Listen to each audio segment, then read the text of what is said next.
Thanks for joining us tonight. The trial began today for the man accused of starting a fire in 2022 that killed 2 people and burned down a bar in Door County. Anthony Gonzalez faces 7 charges. If he's convicted, he could spend the rest of his life in prison. Those charges include 2 counts of second-degree reckless homicide and 5 counts of second-degree recklessly endangering safety.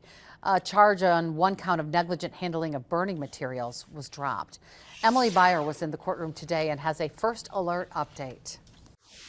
The big challenge for the day was jury selection. At one point, the prosecutor asking the jurors to raise their hand if they knew anyone in the room. Many of them raising their hands. The prosecutor saying that's okay. This is Door County. People are going to know each other. The most important thing is that they remain impartial in this case. The jury consists of 7 men and 7 women. 2 will serve as alternates. After jury selection, they went right into opening statements and testimony.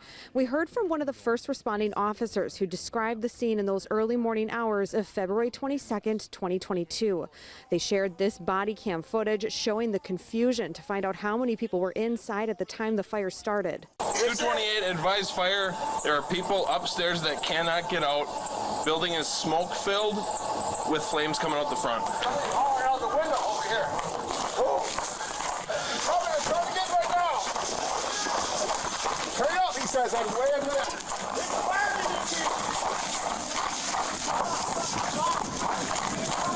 Hey, fire department! Fire department, we have a male here stuck in a window. 2 weeks have been set aside for this jury trial. The judge saying today that it could wrap this week or early next week. Reporting in Sturgeon Bay, Emily Byer, Action 2 News.